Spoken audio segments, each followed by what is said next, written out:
agenda, which includes authorizing the payment of claims, approving the supplemental financial information, and approving the human resource activities as amended. Is there a motion? I hereby move that the board approve the consent agenda as presented. Is there a second? I second. Any discussion? All in favor? Aye. Aye. That motion passed. Next on the agenda is recognitions, which we will turn the time over to Ms. Courtney Fisher.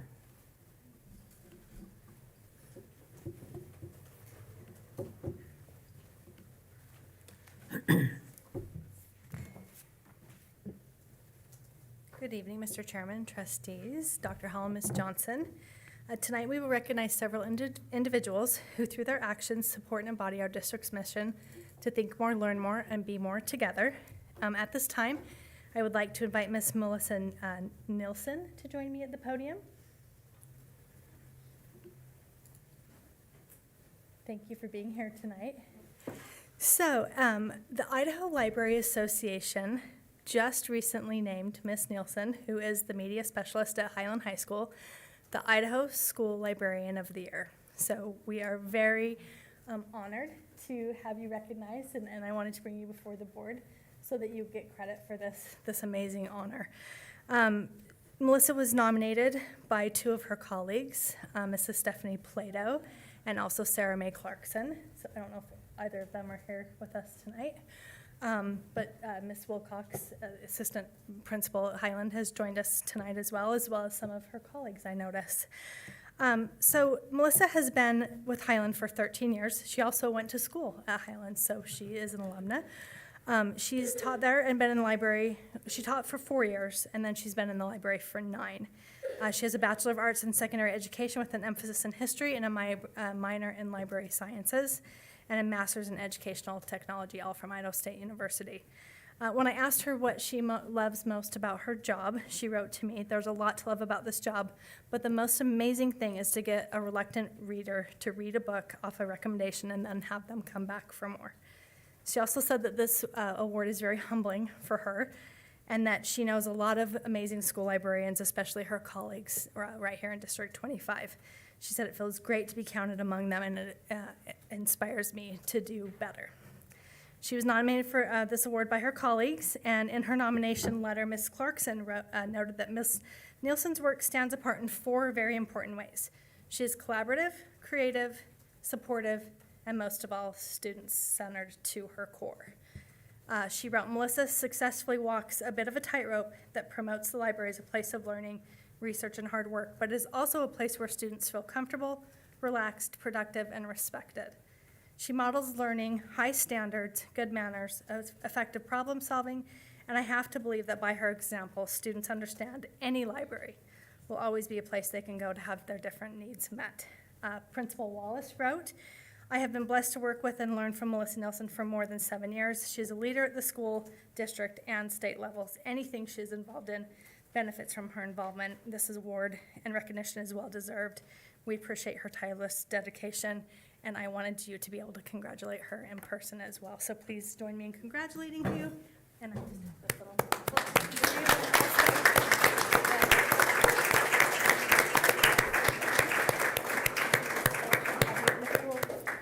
go through the line and let our board members congratulate you as well. Thank you. Congratulations. Thanks, Melissa.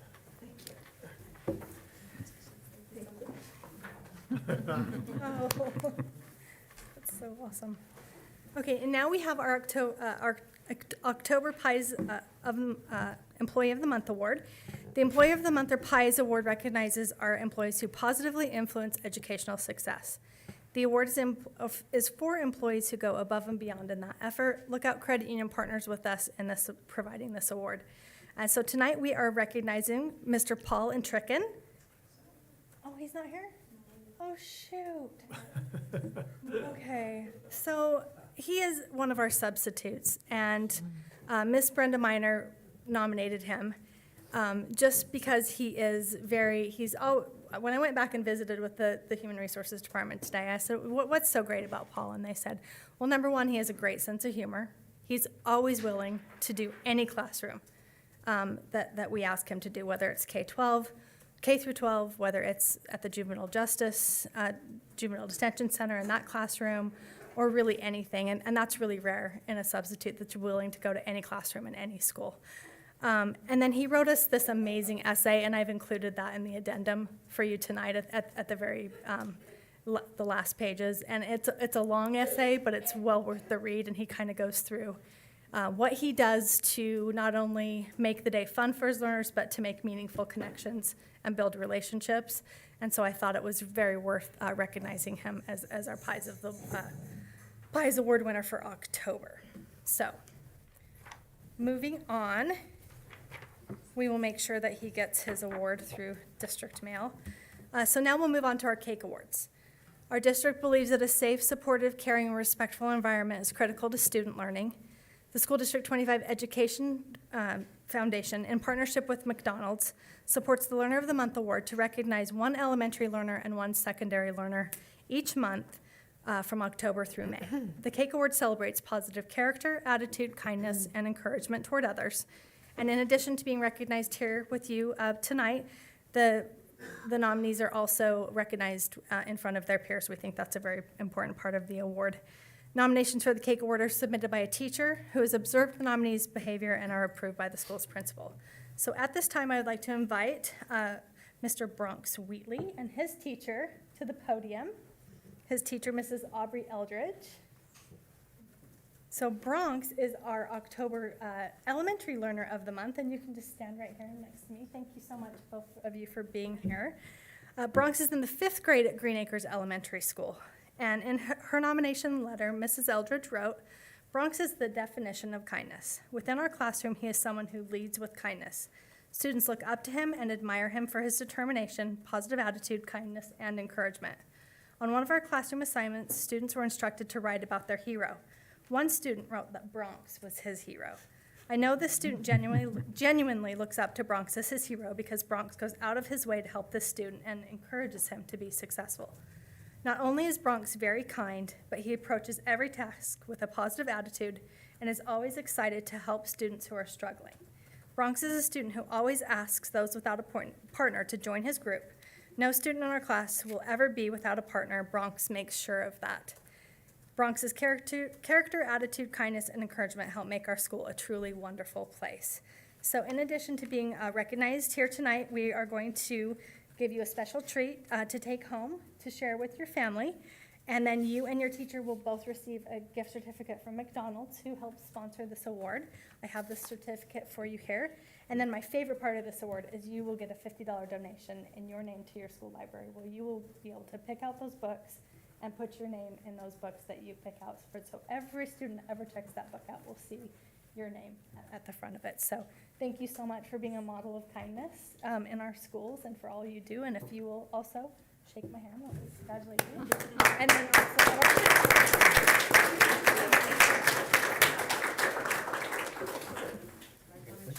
Yes, thank you. Thank you. Thanks for including everyone. Thanks for the nomination, it was wonderful.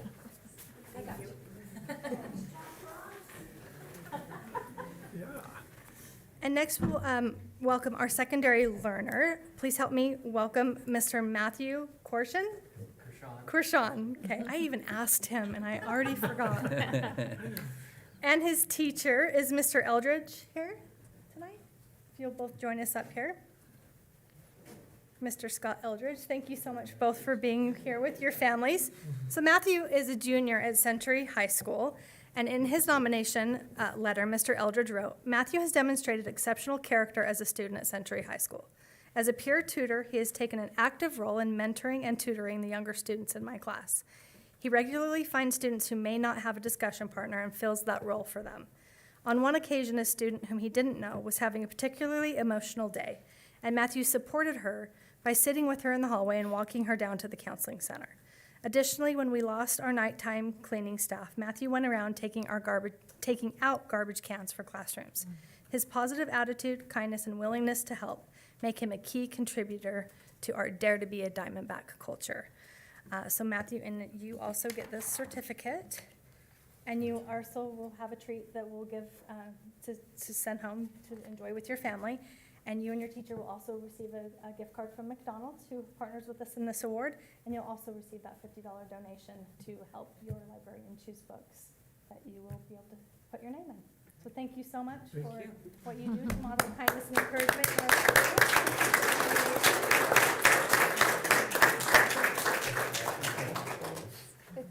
Congratulations. Well done. Thanks so much. Thank you. Hey, you too. 2 nominations. Same family. And that concludes our recognitions. Great. Thank you. Thank you. Thank you. Okay, next on the agenda, we have public and written comment on topics not pertinent to the agenda, and we have none, so we'll move on. Next on the agenda is student reps and student representative reports, and we will begin with Highland High School. And would you introduce yourselves and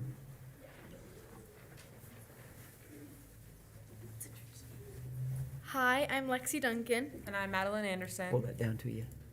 What? Hold it down. There you go. At Highland, we've had a great start of the school year. We had a great homecoming week and dance. Our fall activities have been going strong since August, and their seasons are finishing with district and state tournaments. We are proud of Highland Golf taking 5th at state. Also, Highland boys and girls soccer were recognized at 5A state academic champions. Highland girls soccer and Highland football are both district champions. And we had our first blood drive of the school year put on by our Key Club. And we had 100 students inducted as new members in our National Honor Society. Now some things that are gonna happen. Upcoming at Highland, we are preparing for our Veterans Week in honor of our country's heroes. That will last about a week, and it's our first week of November, and it will include several events for fundraising activities, and then we'll have an assembly to appreciate some veterans around our community. Our social media is going strong right now, and it's a great and effective way for us to get out messages to our student body. And we have a play coming up for drama, and it's Trap, and they've been working really hard on it. It's going to go pretty well. So that's what's been going on at Highland. Okay. Thank you very much. We appreciate it. We don't have any other students, do we? I don't see any. Okay. We appreciate you. If you guys, you're welcome to stay. We'd love to have you, or you're welcome to leave if you want. Everybody else do. Okay. Okay, next, Ms. Courtney Fisher will provide the media report and the community relations update.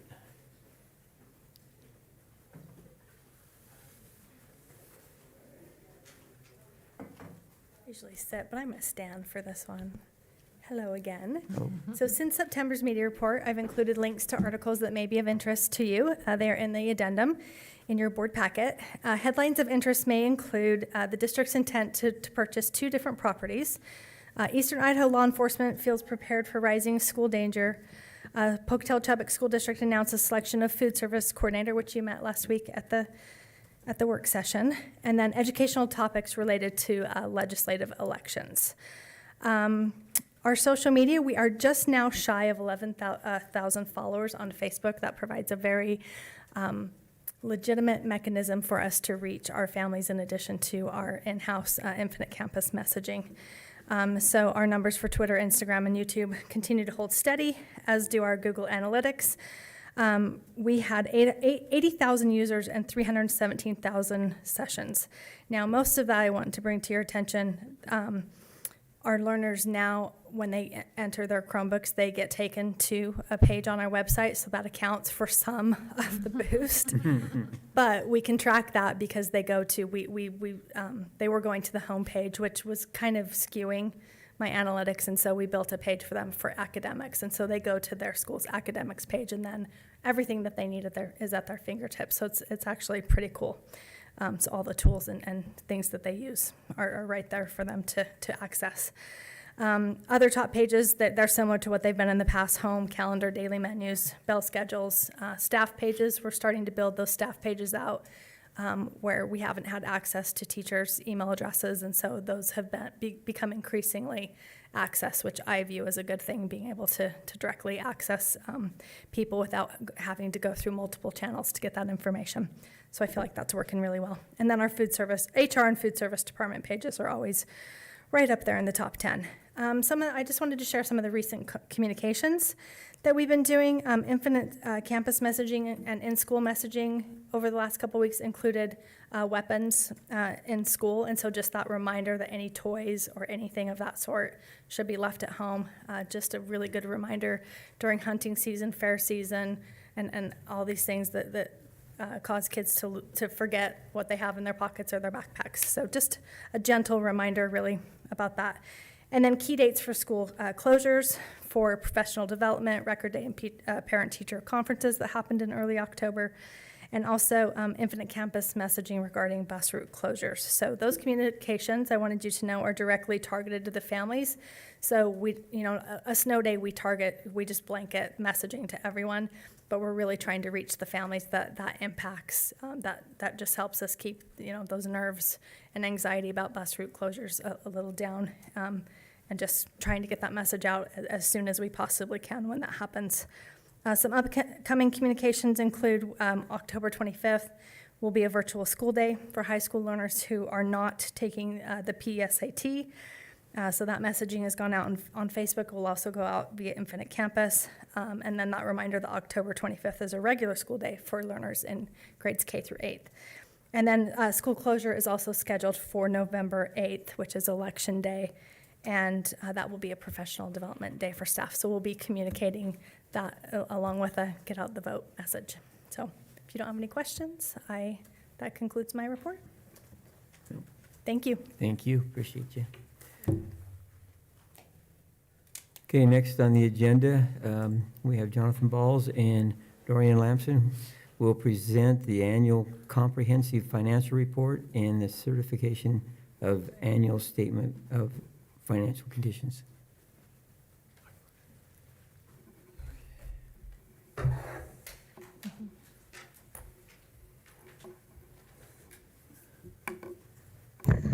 Good evening, board members, and thank you for your time this evening. We are here to report on our annual certification of financial condition. We just finished our fiscal end of year, June 30th, 2022. And I'm joined here with our certified public accountant from Deaton & Company, Mr. Doran Lamson. And you'll be able to hear from him and ask him questions, or of course, ask me any questions as we go through this really quick. Appreciate Renee pulling that up. I just wanted to make you aware of some of the attachments. If we could go to this again, ACFR, call that ACFR, is the annual certification or annual comprehensive financial report. And the first one, there's a memo in there regarding kind of our steps that we go through. Another report that you have on there is your summary statement of revenues and expenditures. That will be published in the Idaho State Journal per Idaho Code on October 23rd. Again, the memo, thank you very much. Again, the memo obviously indicates our independent auditing firm that kind of have reviewed our books and processes, and again, you'll hear from them later today. We followed the State Department of Education, the IFARMS is what they call that, Idaho Financial Reporting Management System, so that all the schools report similarly. And unique to our school district, the only one that receives some of these prestigious awards through GFOA and ASBO, Certificate of Excellence in Financial Reporting that we got for the 31st consecutive year. So I wanted to first, before I jump in my presentation, if you could click to that, it's entitled Your Annual Financial Condition Statement. Again, just that one sheet that lists the budget, the different revenue items, the budget, and the actual. I just wanted to highlight just one item. Again, we followed good budgeting principles, that we were conservative in our budgeting in revenues. And so the actual revenues, because of the federal revenue, and I wanted to explain that, were a little bit lower, but then also our expenditures were lower because of our conservative budgeting there. In the federal revenue, most of the difference between that budgeting and actual is where ESSER money. We get that federal dollars allocated to us, but then we do not classify that as revenue until we expend it. So that the difference is still there, and that'll be in this year's budget, and we'll talk about that ESSER funds later in the board meeting. But anyway, that's the difference there. So now quickly onto some highlights of the annual comprehensive financial report. Let me see. Yep, we'll go through there. Again, we'll talk about some of these different sections in the report. I wanted to start with, again, these are reporting for last year, so fiscal year ending June 30th, 2021. But that's kind of what they look like from ASBO and the GFOA. And so we appreciate the school board allowing us to kind of participate in that as well. Okay, so for some highlights. Again, our state money exceeded our budget estimate by about a little over 4%, or 3.3 million. And then, and that was primarily just, again, our conservative budgeting, that we wanted to make sure, again, we're coming off the year that there were some holdbacks and cuts, and we wanted to just make sure that we were covered there in our revenues and budgeted the expenses accordingly. But those did come in a little bit higher. Just a little note on investment earnings. Obviously, that was a little bit down. I anticipate that investment earnings will come up, but it's not, as you'll see later, it's not a significant amount of our budget. Again, just showing some of our expenditures, that we did spend less than what we were saying by about $500,000, or about 0.5%. Now, we do have a healthy unassigned general fund balance. It's right at about $17.6 million. What this equates to is about 77 days of operational funds.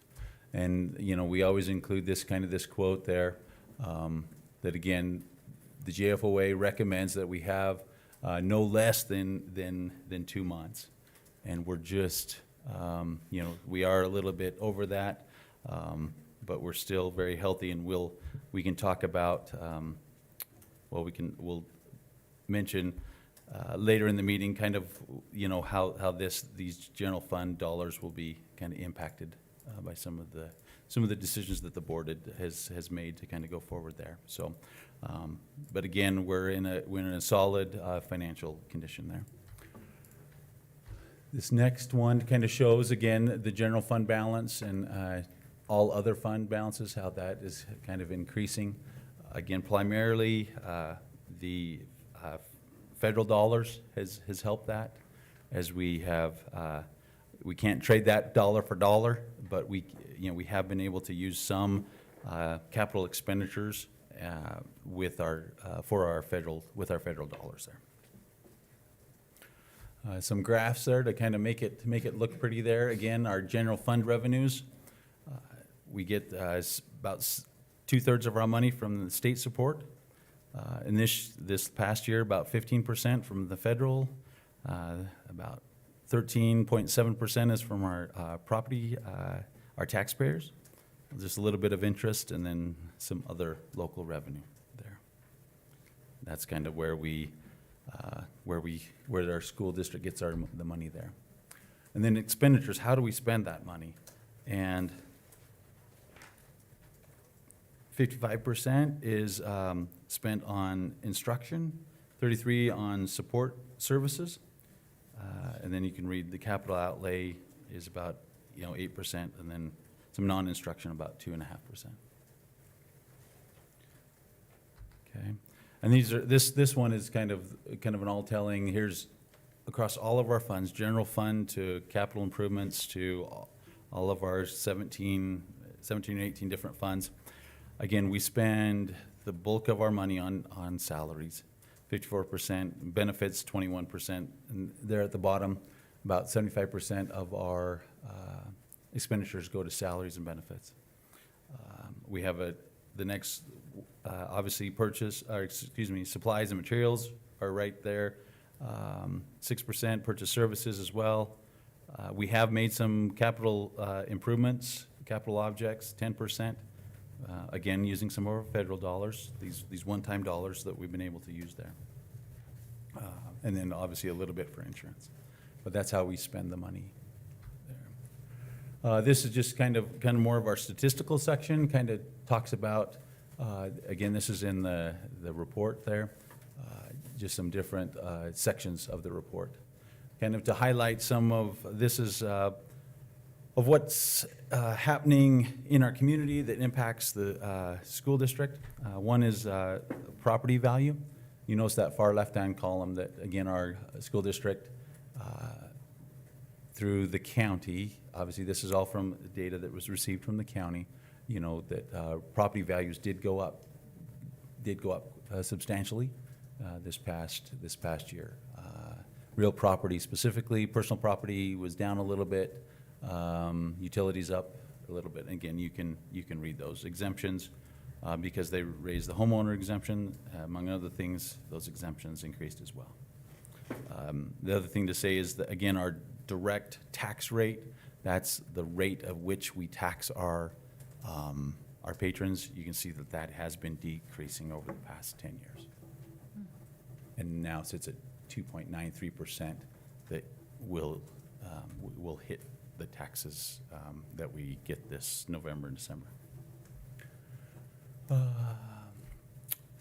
Again, enrollment numbers, you've seen these enrollment numbers before.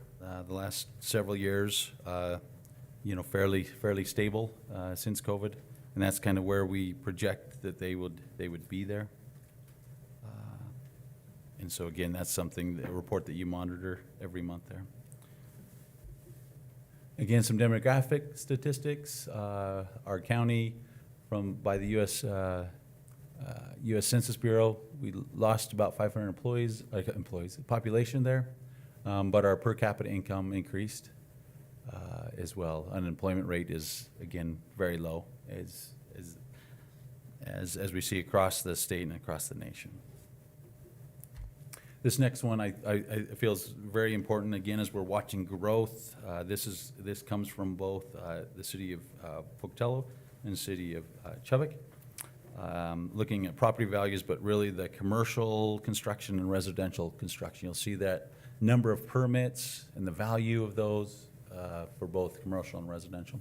You'll notice that the number of permits went down, and even in commercial somewhat significantly, but you'll see that the values did not very much, and even in residential they actually increased, again because of inflation and material costs and so forth. So again, just almost done with this. Again, kind of a picture of our staff that I think is really interesting. Again, you see the education level.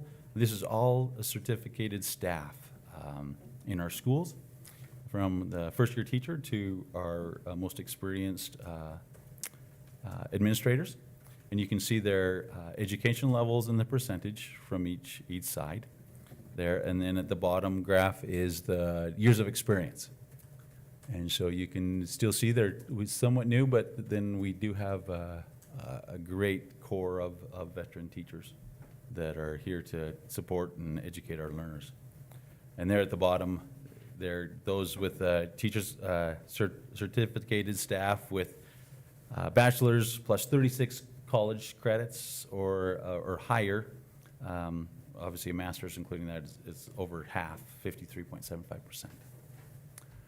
So again, special thanks to our taxpayers, or the communities who support education in our Pocatello Chubbuck School District. And so, if there's not any, at the top there, Deaton and Company. Again, we'd like to, if there's any questions for me. If not, then I'll turn it over to Mr. Lamson, who will kind of give you a report of the independent audit. You'll have to kind of squeeze in there. Oh, thanks. Jonathan was very kind to let me come up here last time. He was worried I wasn't going to be able to look over the podium, so I appreciated that. Anyway, I'm super excited to let you guys, be aware of some new changes in the accounting world. And exciting is probably the wrong word, but I'm going to go with it. And over maybe 15 years, at least longer than I've been here, it's always been the comprehensive annual financial report. And some of the greatest minds got together, and now it's the annual comprehensive financial report. And that was a huge change and exciting for the accounting world. All right. Moving on, I thought there are some new faces here, and so I thought I'd just let you know. My name is Doran Lamson. I am the principal over this audit with Deaton & Company. In performing this audit, I want to let you know that this is a financial statement audit, and so that this is not a forensic audit or anything like that. And so what we're required to do is evaluate internal controls and risks based on internal controls and significant account areas, and perform sample procedures in order to provide our opinion. Also, because this is a government audit, is subject to government auditing standards, we're required to provide a report on internal controls and compliance, even though we do not opine on them. That being said, we did perform the audit in accordance with government auditing standards. In doing so, management's responsible for the selection and use of the appropriate accounting policies. One of the new accounting policies implemented this year was GASB 87, and it was required for new reporting on lease accounting for equipment and whatnot that's being leased. Also, management's responsible for the estimates that are provided, and the estimates that most affect the financial statements are the life expectancy of fixed assets and capital assets, such as equipment and buildings and improvements. Also, certain financial statement disclosures are sensitive because of their significance to the financial statements, and the most sensitive notes that are disclosed have to do with the pensions, your PERSI, and sick pay, OPEB calculations. We're required to disclose any difficulties encountered in performing the audit. I'm happy to disclose that we encountered no significant difficulties in dealing with management and performing and completing our audit. And so we thank Dr. Howe for making that easy, and Jonathan, they didn't interrupt us too much, right? And we appreciate their help. Of course, if there's ever a disagreement with the auditors, management has the right to go to an independent accountant. We do remind them that that is an independent accountant and not like a brother-in-law or whatever that they feel agrees with them. So, but they are able to go in that. We're not aware of any of this. To our knowledge, there's no consultation with other accountants. Also, we have proposed financial statement adjustments as a normal courtesy of the audit, and management has approved those adjustments, and those are implemented in the financial statements. Other matters, we do not audit the required supplemental information or the supplemental information, but we do perform limited procedures to ensure that they are consistent with the financial statements taken as a whole. That being said, another exciting element of the audit world, if you will, is they've decided to take the opinion from the end of the letter to the front. I guess that's really exciting because now you just get it right at the beginning. Okay. So our opinion is that the financial statements were presented fairly in all material respects. That's considered an unmodified or a clean audit, if you will. Management's responsible for these financial statements. Management's responsible for the preparation and fair presentation of these financial statements in accordance with accounting principles generally accepted in the United States of America. And this includes the design, implementation, and maintenance of internal controls relevant to the preparation and fair presentation of the financial statements that are free from material misstatements, whether due to fraud or error. And I just want you to know that management is responsible for these financials. Our responsibility is to opine on them, and as I've explained before and as explained in our report, we're required to perform those procedures in order to provide our opinion. I know, once I give the opinion, it's like anticlimactic from here, right? It's like, brr, brr, brr. But anyway, I'm going to share a little cliff notes of it. There is a new change in our reporting as well. We're also required to disclose now that we as auditors exercise professional judgment and maintain professional skepticism throughout the audit. We identify and assess the risk of material misstatements of the financial statements, whether due to fraud or error, and design and perform audit procedures responsive to those risks. Such procedures include examining on a test basis evidence regarding the amounts and disclosures in the financial statements. So kind of like explained, sample-based and risk-based. We do obtain an understanding of internal controls relevant to the audits to better understand the risks. We evaluate the appropriateness of accounting policies used and the reasonableness of the significant accounting estimates. And we also conclude whether in our judgment there are conditions or events considered in the aggregate that raise substantial doubt about the district's ability to continue as a going concern for a reasonable period of time. Meaning, we think you'll still be able to be running in a year. Okay, so at least 3 months, right? That's what we saw. So it looks very healthy. Also, because we are required to audit this the school district in accordance with government auditing standards, we are also required to issue a separate report on compliance and internal controls. And I have right here. We have that report. We do not express an opinion on the effectiveness on those internal controls, but we are required to let you know if we find any issues that are considered significant deficiencies or material weakness. In doing so, our consideration of internal controls was not designed to identify all deficiencies in internal control that might be material weaknesses or significant deficiencies. Given these limitations, during our audit, we did not identify any deficiencies in internal control that we consider to be material weaknesses. However, material weaknesses may exist that have not been identified, as that's not part of our requirement of the audit. It's just it's to help us obtain understanding of risk. But we're not here to do an assessment opinion, if you will, on those controls. With the exception of, also, you guys, winners have a federal expenditures over $750,000, and so you also win the opportunity to be audited in accordance with Single Audit Act, which requires us to look at federal awards. In doing so, once again, they've moved the opinion to the front, and our opinion is that the district complied in all material respects with the types of compliance requirements referred to above that could have a direct and material effect on each of the major programs for the year ended June 30th of 2022. And in our audit report, we disclose which federal programs we considered major programs. And those are determined by the auditor, what's considered a major program, if you will.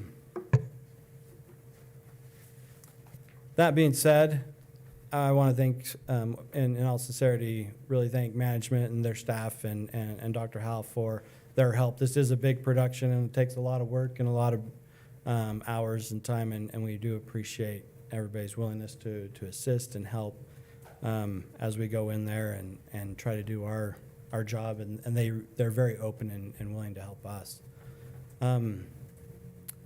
At this point, is there any questions regarding the audit? I don't have any. I don't think so. We appreciate you taking care of us and your input. You bet. Thank you. Thank And you. It was a lot of Jonathan fun. in mind, right? Yeah. Yeah. Yeah, we appreciate Jonathan and his crew that takes care of us too, so. Yeah. Till Thank you. next year. But he did a very good job. Thank you. Okay.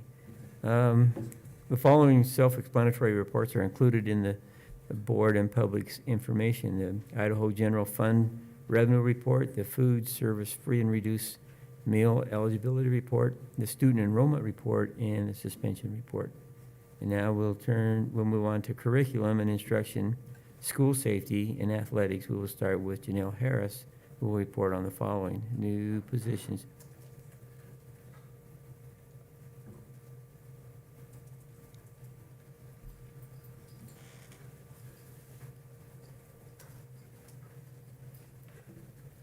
Hi, thanks for, that's loud, sorry. Sorry. Thanks for having me here today, and for you being here, obviously. Today, we're talking about our new position that we're creating called the Habilitative Skill Interventionist position, which is a third tier to our paraprofessionals that we have in the district to help support learners that have various needs that we can meet better with that position. And that's in your consent agenda. Just for, yeah, is it consent? No, it's an No, action item. sorry, action item. Yeah, Sorry. yeah. First time, newbie. It's okay. Right, it's an action item. Hey, I was able to share this with the board at the work session last week. So Mrs. Harris can answer any more detailed questions that I wasn't able to answer for you. Or if you feel comfortable with moving forward, I think that's probably it for her. So is this one person or? no, so it's for all of our middle school DLP, middle school and high school, ERR and DLP programs. So our special programs throughout the district that are housed at those middle schools and high schools. But It's not for all of elementary. them. Not elementary at this time. And so is it one position per school? It will be all the paraprofessionals that are in those classrooms that are dealing with those significant behaviors. They do have to meet some qualifications for the Medicaid reimbursement part of that, so they have to be what they deem as highly qualified. We also have to provide ongoing support for them, behavior training and some other things that have to happen to keep them at that highly qualified status.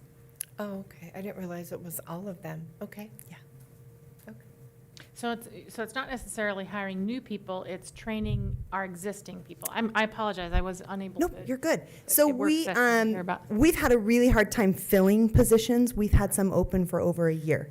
So it is for all the paras in those classrooms. Okay. And then hopefully we can attract and retain the ones that we still are trying to fill. Okay. Thank you. Okay, thank you. Appreciate you.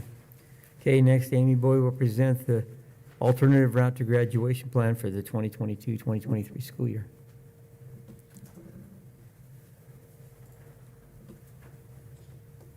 Good evening. So included in your packet is the alternate route to graduation plan for 2022-2023, and you'll be asked to approve this plan under action items this evening. And I'm going to give you a little bit of background. So due to COVID, ISAT state and district requirements for graduation were waived. So learners didn't need an alternate route to graduation if they didn't take the ISAT. Well, now that those requirements have been reinstated, we need to provide an alternate route for students who do not take the ISAT.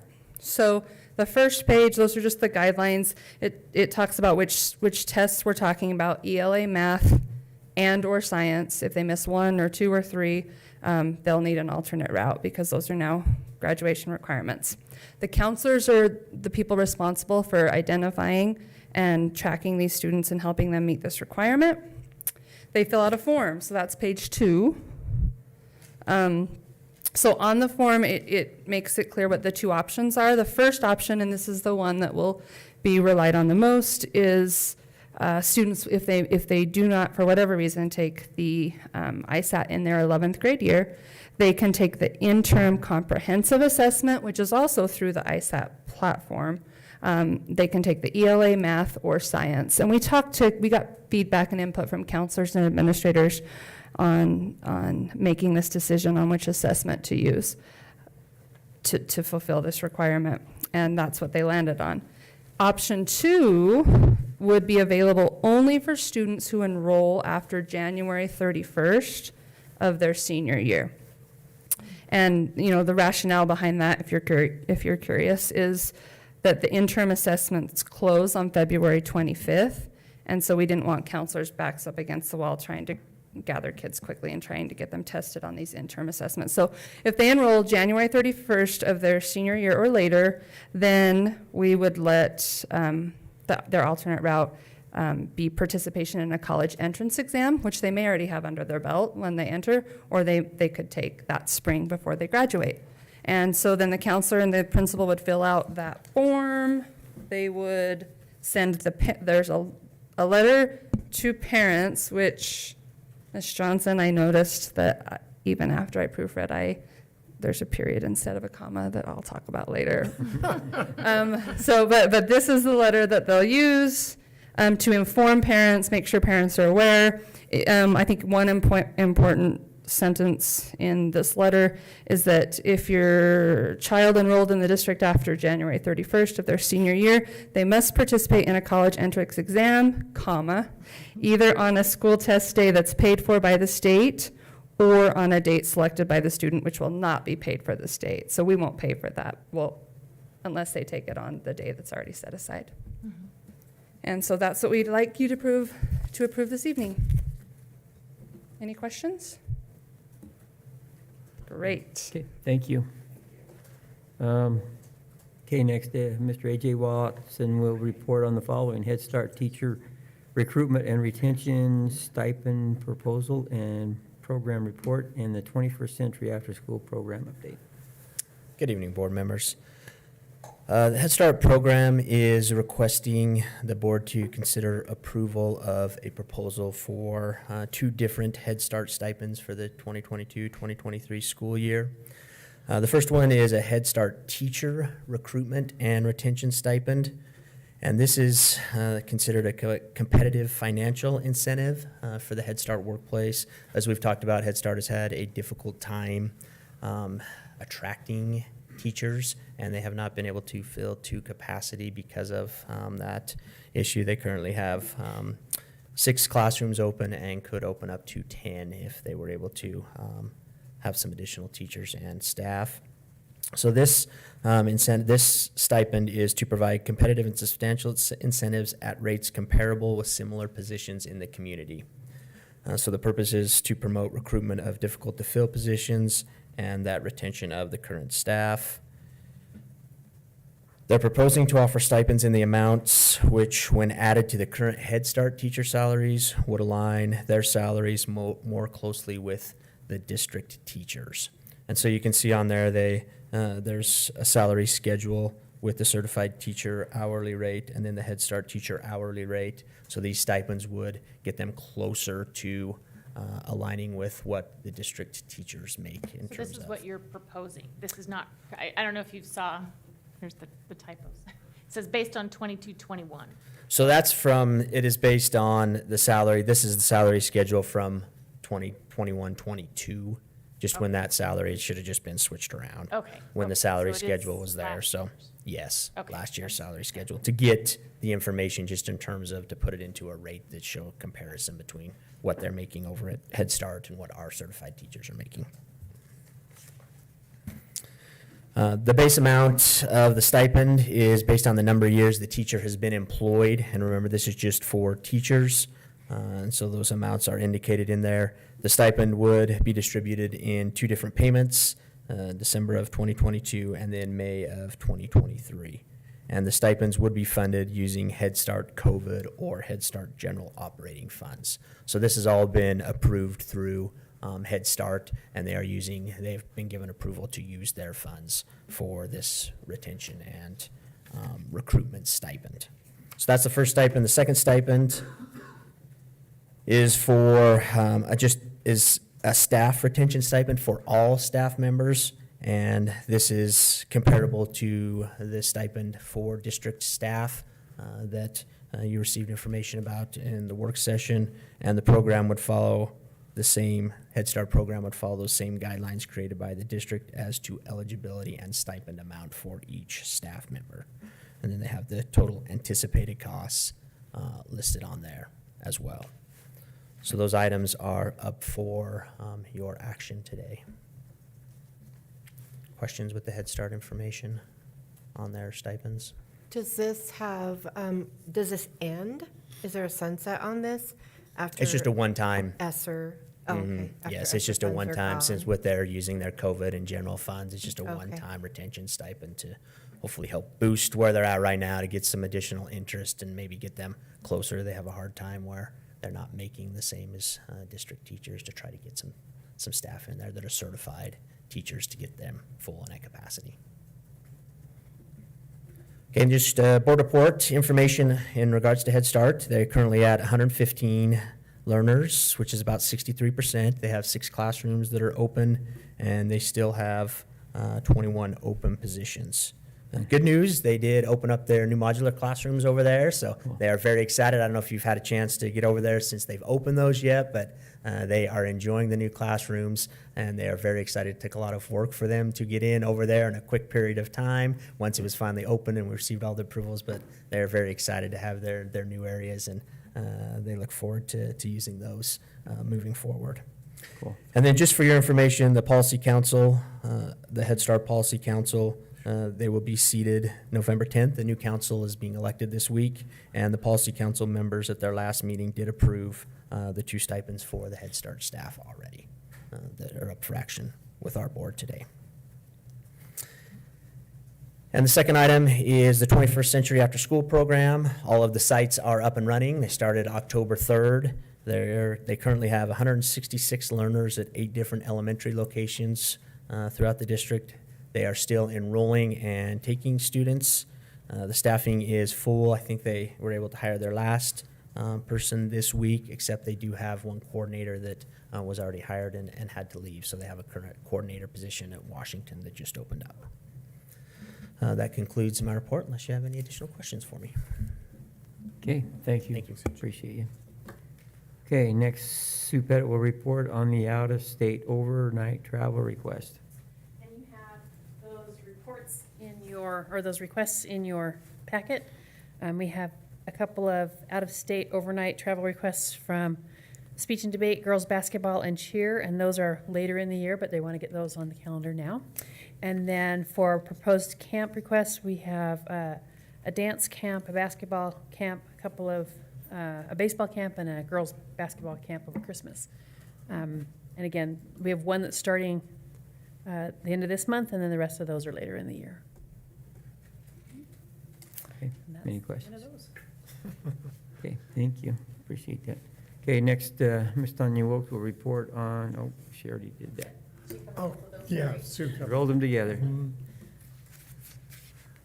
Okay, next on the topic of the agenda is business operations, which will be presented by Jonathan Balls, and he will report on PCCS financial audit and programmatic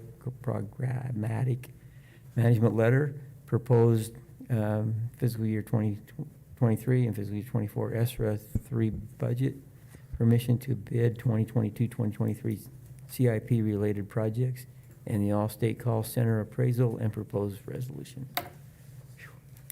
Okay. Again, thank you, Board. Again, from last week's work session, we had Mr. Mendive and Ms. Flores come from the Pocatello Community Charter School and kind of report on kind of their activities. I had the opportunity to review their financial statement and went through several key characters to evaluate their strength as well. Almost, of course, they had their independent audit as well, but I had the opportunity to kind of review that audit. And so this is kind of the annual memo, that we response to the financial audit report and the annual performance framework report. And so this is something that we do every year, and as we send to them and commend them for their financial condition as well. Can I ask just an educational question? Sure, of course. What is the relationship? Why is PCCS under our umbrella versus some of the other charter schools? I guess I've just never fully understood what that relationship is. Is that a question for you? Do you want it? Oh, I can try and then do so. So to my understanding, every charter school has to be sponsored. Okay. Chartered. Chartered. Okay. At a charter school, yes. And so either a school district does that or the charter commission does that. And way back when, I believe, when they started, it was determined that the school district would Charter. Charter, yeah, Yeah, charter school. that Uh-huh. school. Right. And so this is kind of our, so I take the financial part, and then like AJ for Mr. Watson for the elementary side, evaluates the educational performance as well. So typically, a charter would be an alternative perhaps to traditional. I mean, I don't know really where you could define that or how, but as an example, again, maybe more detailed, Mr. Mendive talked about expeditionary learning and talked about a number of field trips that they take, overnighters, 2 and 3 day activities. And so that is a little bit different than primary classroom instruction with various, field experiences or field trips for our learners. So it's usually based upon a model that's different than maybe what you see traditionally, I would say. That's kind of my definition. And so again, as Mr. Ball said, either sponsored by the Charter Commission or they ask the local school district to charter. So then what is our oversight responsibility? I mean, is it just they report to us, but they have their own board, they have their own? They have their own administration? board, I mean, their financials, that's part of this, as well as their performance, which Mr. Watson oversees in terms of the academics, and then they present both of those to the board as to where they're at in relationship to state testing or the district, and we don't see that as much, but So it's not included with any of our reports? It's or not. It's wholly separate? Correct. yes. Okay, interesting. So again, this letter is up for action later in the board meeting to approve that. The next, I believe, on my list is, again, this federal ESSER funding. Again, we reviewed this last week in the work session. We have until September of '24 to spend this, and so basically two full school years. And so we have different categories there. Again, this is a working fluid document, that you can change at any time. Again, this is federal dollars, so we must spend it, and then we request to be reimbursed back there. Again, we set up this per our survey that we sent to our public of how we should spend this, and that came back through, supporting staff, curriculum, loss of instruction, which is actually required to help combat any loss of instruction, mental and health care, technology, operational continuity, and then anything regarding COVID-19 mitigation strategies. Okay. And then of course any upgrades, HVAC to our maintenance and to our facilities.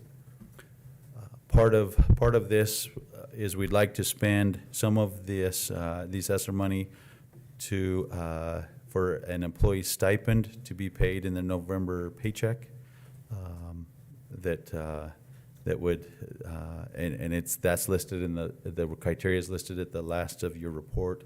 That certificated staff, administrative staff, and certificated staff would receive up to $15.57, and that's obviously before taxes and so forth. Again, that number we'll evaluate to see how many employees that that we have and so forth, and so that might be slightly less, but it would be up to $15.57. And then classified staff would receive, full-time classified staff would receive $1,000 or prorated if they're part-time. So even part-time employees would receive some of that money. So that's part of our request to use some of that. And that was what was talked about in the proposal and justification for the recruitment and retention? Is that's? Correct. Yep, that's that staff retention. And this is just where the money's coming from? That is correct. Okay. That's correct. Part of it, yes, part of it is from the state, and then part of it would come from the assessor. Okay. Again, that's up for action. And Ms. Clark has pointed out last week, I know you were on the call, but we kind of hit and miss a little bit with probably the volume and so forth. But Mr. Ball's also touched on the maintenance and facility upgrades Yep. and talked a little bit about the purchases for real property. So do you want to just touch on that again, Yes, please? absolutely. Thank you. Yeah. Thank you. Definitely. So again, later we'll talk about the appraisal to the Allstate building. We are recommending taking about $6 million from ESSER and using that to fund or to help buy the Allstate building, if we get the opportunity to do that, and as well as any kind of upgrades to our Port Neuf Valley Professional Technical Building or PV Tech, that's holding or housing our CTE building. If there's any upgrades, we'd like to have a little bit of money, ESSER money there to spend on that. Thank you. Thanks. Any questions? Okay. Okay, the next item is we're starting, and tomorrow, I believe, yeah. Yes, I can't remember exactly what time, but we're starting our capital improvement plan for even next year already, for the next summer's activities. And so this is just an annual request to basically start that process, that we will evaluate all of our different systems and components, from asphalt to windows, A to Z type thing, that we can spend our taxpayer dollars that came from our plant facility levy, that we can help upgrade and keep our facilities to their top condition for our learners and for our staff.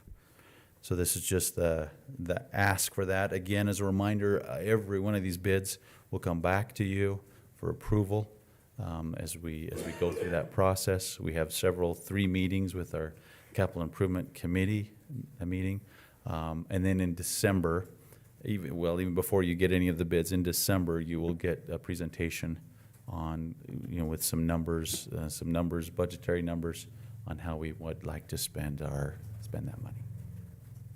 This is just the ask to start the process. Okay.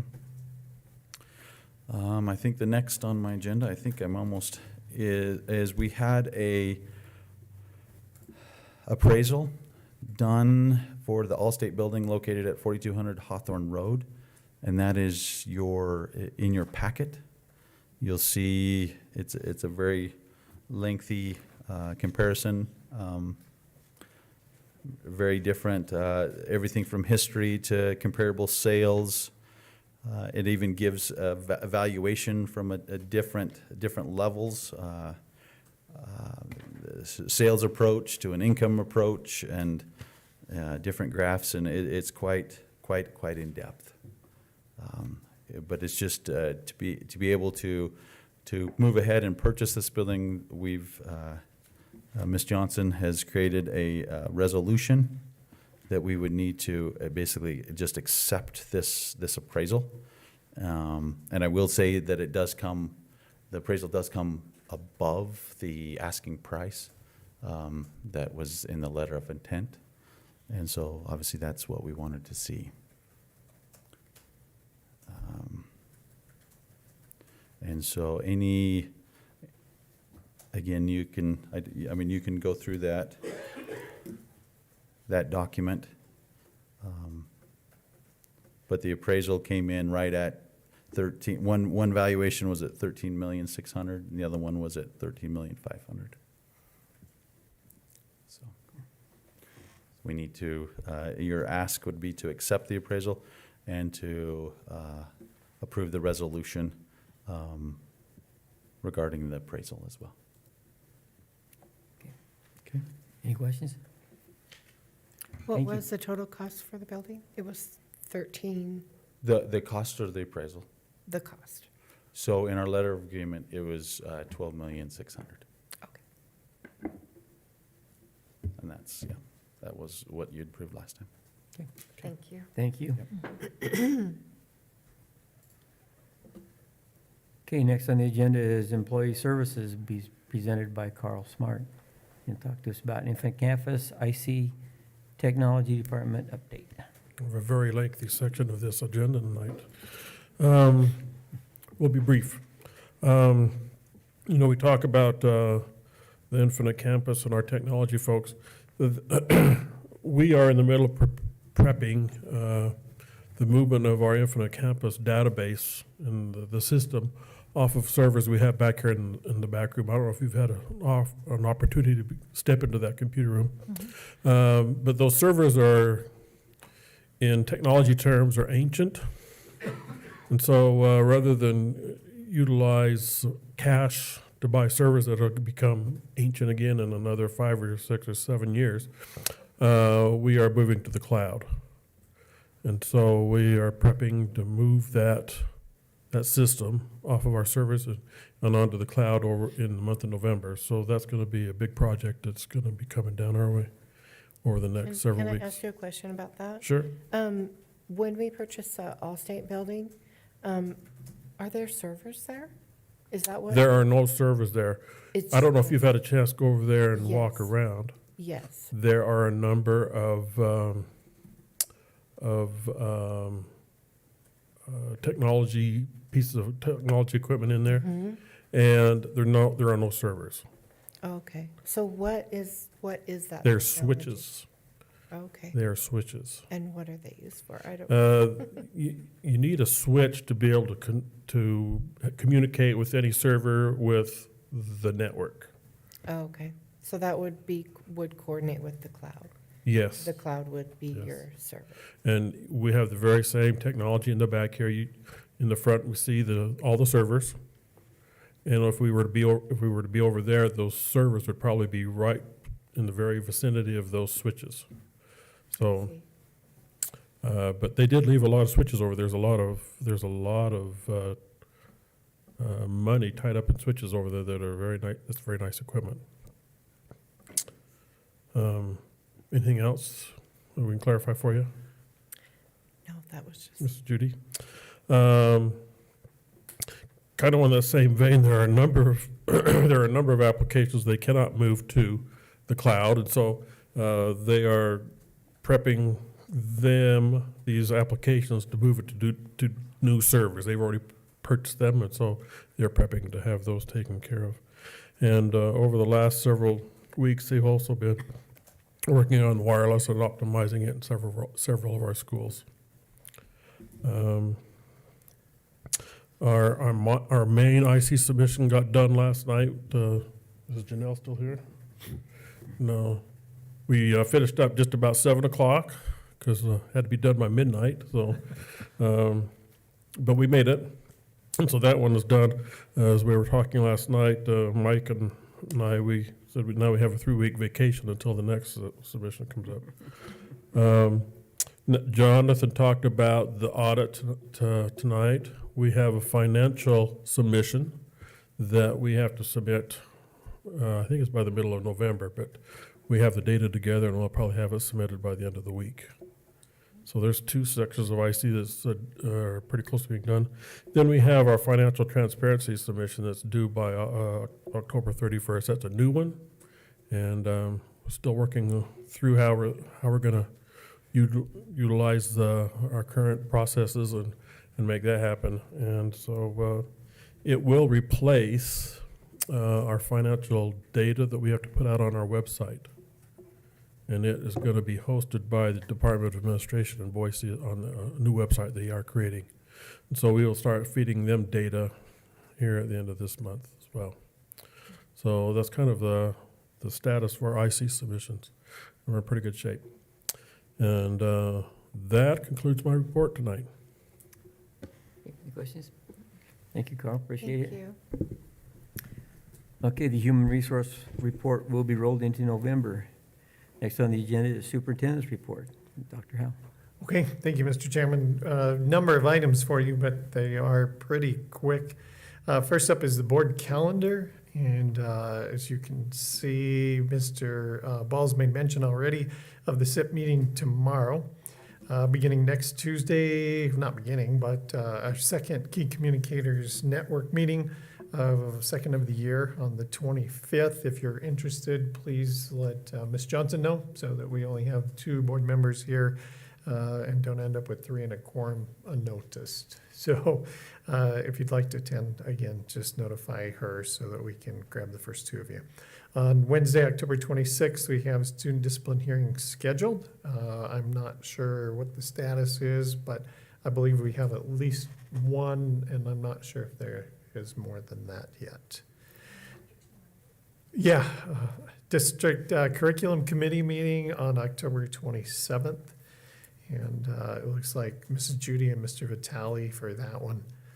On Tuesday, November 4th, we'll have our second round of school board visits. You can see your various assignments there. If you have a work conflict, please let Ms. Johnson know again, and she can get that rescheduled for you.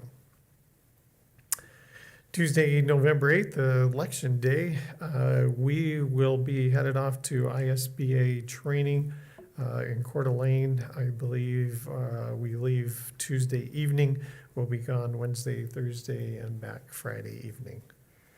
Just quick, do we meet here? Do we ride over there? Do we just meet at the airport? We can talk about logistics and see if we can share rides or something, or depending again on your schedules and when you're able to get away. And we'll see what we can coordinate, because we will be going out of Idle Falls. Oh, Okay. Yeah, yep. glad I asked. Yeah. I think Ms. Johnson may have sent that, You your did. itinerary. I'm sure I would have looked. And I you, would've and you, looked at sa- and you just declare a quorum for the entire thing. Uh-huh, So we can ride together, we can everything. uh-huh. It's, Yep. it's noticed for when we leave, when we get back from there, that we're gonna be just going over training. it. Okay. I see, okay. Okay, that's convention through the 11th. And then Tuesday brings us, November 15th brings us back around to district curriculum again and regular board meeting. Another round of student discipline hearings if necessary on the 16th. And then that takes us clear out to November 21st and the Thanksgiving break holiday for that week. That's, And November 1st is the ribbon cutting, right? yes, we just received notice on that. Okay, Uh-huh. and I did want to go to that. so. Okay, That- What's that ribbon cut for? It's for the family, Yeah. what's it called? Family Juvenile. Resource Center through Juvenile Justice, coordinated a lot of community resources, right? uh-huh. 1:30, I believe, is that one. And that just came later, so it's not on your calendar, but I Yeah, think the just notice later. went out today. So Yes. let Ms. Johnson know again if we need to declare a quorum, we can. Okay. Next up for me is the amended board calendar, and just one change there, and that is to delete the work session that we had planned for next month, because we will be attending the ISB conference. So needs action on that. The next three are, I talked to you a little bit about those last week in the work session: board strategic goals, operating principles, and code of ethics. I didn't have any questions or concerns, so unless you have any that you want to discuss amongst yourselves. The only question I had is just, it just said, I didn't see committee norms. It referred to them, that we were supposed to decide on them. Is that right? But I didn't see them anywhere, or are we not approving that part of it? That would be necessary. Usually the norms are developed by each of the different committees, and Oh, and so, that's not a part of it. Well, Right. I guess it's mentioned yeah, in it right. to, that we decide. I think it says when we are assigned on various, it's number 27, their role shall be defined by the board as a whole. So is that something we're supposed to do or not? I don't think we've done that as a board in the past. Okay, I just didn't see anything about it. so- Yeah, Just interject that is, like, if the board directs a new board committee, that would be part of the process. So that the Okay. ones that are here now are established, their norms are established, it's been, so it's not something that's annually approved, it's just more of a. those are, typically reviewed by each committee at the beginning. Okay. And then, so if we were to set up a new committee, as Ms. Johnson said, Okay, then, I was actually, well, we can talk about it later, but I was thinking a CTE committee. oh, okay, So all right. Just, I'll throw that out there. Okay, all right, great. I'll jot that down. We'll follow up with you. Okay, and then finally, under my report, proposed resolutions and the bylaw amendments for the ISBA convention. Again, I reviewed probably 2/3 of those with you last week with just a mention of some of the detail. And just for tonight, we need maybe some voting direction. If you've had a chance to look more closely at those. Again, a number of them reference building through impact fees, through a change in school plant facilities levies and that sort of thing. And then, of course, ours in relationship to use it or lose it. And as they're looking at a new funding formula, that may come up with a change anyway. Anticipate that it might. So, in fact, Mr. Balls was invited to sit, and Carl? Oh, okay. I think that just went out to business managers. Yeah, rather than employee services. So he's been invited to sit on a committee to look at, from the IASA, Andy Grover is looking for 10 business managers to help look at those proposed funding formulas from the past, and knowing that it's potentially on the agenda again for this year to just look at options and what's working, what's not in the previous versions. So if you feel confident or good about those proposed ISBA resolutions, again, last week I mentioned that maybe other than the one on the charter schools, the transportation contract flexibility, which it's not really even a question for us, but it seemed rather specific to one or two districts. But it went before the ISBA board and they voted do pass recommendation. So I don't really see a problem with that one. I'd be happy to. I guess it would mainly be if there are any that you disagree with, which ones. Otherwise, we'll just say do pass on all of them. Yeah. I kind of think we should stay out of the number 3, not really take a position on it. I don't really understand what the Blaine Amendment is. Okay. I don't know. So in terms of private school funding, the Blaine Amendment prevents that from happening. Oh, And prevents it. Okay. Yes, I think we absolutely need to take a position on this one. yeah. Okay, so okay, prevents it from happening. And And as well as any tax credits, scholarship donations, the savings account is in reference to vouchers, essentially. I think they're synonymous. kind of Yeah. Ms. Johnson, am I correct? Yeah, okay. I want to make sure I didn't have that turned around backward. But, yeah, per the U.S. Constitution, according to the way it's currently written, that public dollars cannot go to private schools. Okay, so we're just in like. What's that, Carl? Oh, thanks for the catch. It is, Idaho We're in charge of Constitution. education. Right. It's supposed to not be. Right. Okay, yeah. So I didn't read in here where family members of board members can be hired by the district. Right, we were a little late on that one. I know. Next year. Okay, all right. Okay, that's it for me, Mr. Chairman. Okay, thank you. Okay, next on the agenda is public or written comment pertinent to the agenda items, and I don't think we have any. So we will now move on to action items. First on the agenda of business is to accept the annual comprehensive financial audit report and certify the annual financial condition statement. Is there a motion? I move that we accept the annual comprehensive financial audit report and certify the annual financial condition statement. Is there a second? Second. Any discussion? All in favor? Aye. Aye. Any opposed? No. That motion passed. Next on is the business is to approve the new position, habilitative skill interventionalist, sorry. Is there a motion?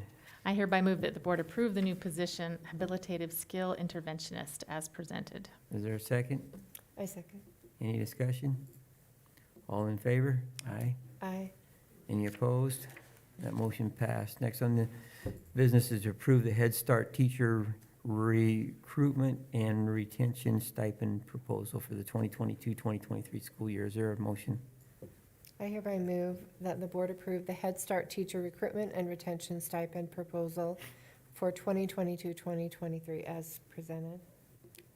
Is there a second? Second. Any discussion? All in favor? Aye. Aye. Any opposed? That motion passed. Next on the agenda of business is to approve the out-of-state overnight travel request. Is there a motion? I hereby move that the board approve the out-of-state overnight travel requests as presented. Is there a second? A second. Any discussion? All in favor? Aye. Any opposed? That motion passed. Next on the business is to approve the camp request. Is there a motion? I hereby move that the board approve the camp requests as presented. Is there a second? Second. Any discussion? All in favor? Aye. Any opposed? No. That motion passed. Next on business, to approve the proposed fiscal year 2023-2024 ESRA 3 budget. Is there a motion?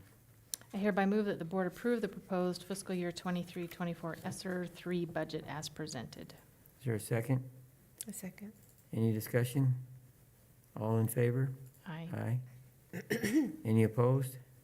That motion passed. Next on the agenda is to grant permission to bid the 2023-2024 CIP-related projects. Is there a motion? I hereby move that the board grant permission to bid 2023-2024 SIP-related projects. Is there a as second? presented. Second. Any discussion? All in favor? Aye. Aye. That motion passed. Next on the business is to approve the submission of Pocatello Community Charter School financial audit and programmatic management letter. Is there a motion? I hereby move the board approve the submission of the PCCS financial audit and programmatic management letter as presented. Is there a second? I'll A second. Oh, sorry. Okay. Any discussion? My thing is not working. All in favor? Aye. Aye. Any opposed? That motion passed. Next on business is to accept the Allstate call center appraisal and adopt the appraisal resolution. Is there a motion? I hereby move that the board accept the Allstate call center appraisal and adopt the appraisal resolution as if read into the minutes. Does it mean it's supposed to probably say as it was read into the minutes? Anyway, whatever. As if read into the minutes just means that afterwards, Oh. the official record, copy and paste that entire resolution. Oh, okay, as if it was. 70 Okay, so that was what, okay, sorry. 70 pages. Is there a second? Second. Okay, is there any discussion? All in favor? Aye. Any opposed? That motion passed. Next business is to adopt the amended board meeting calendar for the 2022-2023 school year. Is there a motion? I hereby move that the board adopt the amended board meeting calendar for 2022-2023 as presented. Is there a second? A second. Any discussion? All in favor? Aye. Aye. Aye. That motion passed. Next is to adopt the board strategic goals. Is there a motion? I hereby move that the board adopt the board's strategic goals as presented. Is there a second? Second. Any discussion? All in favor? Aye. Aye. Any opposed? That motion passed. Next, to adopt the board operating principles. Is there a motion? Hereby move that the board adopt the board operating principles 2021-2022 as presented. Is there a second? Second. Any discussion? All in favor? Aye. Any opposed? Nope. That motion passed. Next is to adopt the code of ethics for school board members. Is there a motion? I hereby move that the board adopt the code of ethics for school board members as presented. Is there a second? Second. Any discussion? All in favor? Aye. Any opposed? That motion passed. Final business is to provide voting direction for the 2023 proposed ISBA resolution and bylaw amendments. Is there a motion? I hereby move that the board provide voting direction on the 2023 proposed ISB resolutions and bylaw amendments listed below. And I would just say aye on all of those if there was no. Do you need me to read them? No. Resolution 1 through 14. And then, Okay, is there a second? A second. Okay, any discussion? All in favor? Aye. Any opposed? That motion passed. That concludes this meeting. I would entertain a motion to adjourn. I move that we adjourn. I'll second. All in favor? Aye. Aye. That motion passed.